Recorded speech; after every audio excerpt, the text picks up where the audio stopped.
Hello फिजूस, welcome back to my YouTube channel. आज की इस वीडियो में हम जानेंगे रिस्पायरेटरी डिसऑर्डर में कौन कौन से ड्रग्स यूज़ करे जाते हैं। तो रिस्पायरेटरी डिसऑर्डर में सबसे पहला हमारा टॉपिक है ड्रग्स फॉर कफ के लिए हम कौन कौन सा ड्रग्स का यूज़ करते हैं। तो आप इस डायग्राम में देख पा रहेंगे इस चार्ट के फॉर्म में कि इसमें हम मेनली 4 तरह के ड्रग्स यूज करते हैं, जिसमें पहला है फेरेंजियल डिमोलिसेंट एक्सपेक्टोरेंट या इसको म्यूकोकाइनेटिक्स भी कहते हैं, और एंटीट्यूसिव्स जो कफ सेंटर सप्रेसेंट होता है, या फिर एड्जुवेंट एंटीट्यूसिव्स। तो चलिए हम इसकी डिटेल्स में देखते हैं। तो फेरेंजियल डिमोलिसेंट्स में हमारे जो ड्रग्स आते हैं वो हैं लोजेंजेस, सिरप, ग्लिसरीन, ल्यूकोराइड।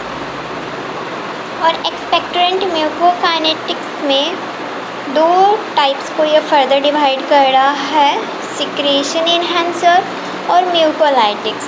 तो सिक्रेशन इन्हेंसर में हमारा पोटेशियम साइट्रेट, पोटेशियम आयोडेट, गुआफेनेसिन, टोलुबाल्सम, वसाकम और अमोनियम क्लोराइड। और म्यूकोलाइट्स में ब्रोमहेक्सिन, अम्ब्रोक्सोल, एसिटाइल सिस्टीन, कार्बोसिस्टीन। फिर एंटीट्यूसिव जो कि कफ सेंटर सप्रेसेंट है, उसमें सबसे पहला ड्रग है ओपियोइड्स। इसमें आता है कोडीन, इथाइल मॉर्फिन और फोलकोडीन। फिर नॉन ओपियोइड्स नोज़कापाइन, डेक्स्ट्रोमेथार्फान, क्लोरफेनिडायोल। फिर आता है एंटीहिस्टामिनिक, क्लोरफेनेरामाइन, डाइफेनहाइड्रामाइन, प्रोमिथाज़ीन। फिर हमारा लास्ट और फाइनल आता है एड्जुवेंट एंटीट्यूसिव्स, जिसमें ब्रोंकोडायलेटर्स। तो ब्रोंकोडायलेटर्स में हम जनरली जानते हैं कि 2 ड्रग्स मेनली और मोस्टली कॉमन ड्रग्स होते हैं, सल्ब्यूटामॉल और टेब्यूटालाइन।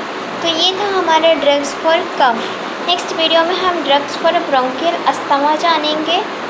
तो आज के लिए बस इतना ही। इस ड्रग्स को याद करते रहिए, क्योंकि फार्माकोलॉजी हमारे फिजियोथेरेपी का एक अहम रोल प्ले करता है, तो हमें ड्रग्स के बारे में भी जानकारी लेना चाहिए। तो इस वीडियो में बस इतना ही। Thank you for watching.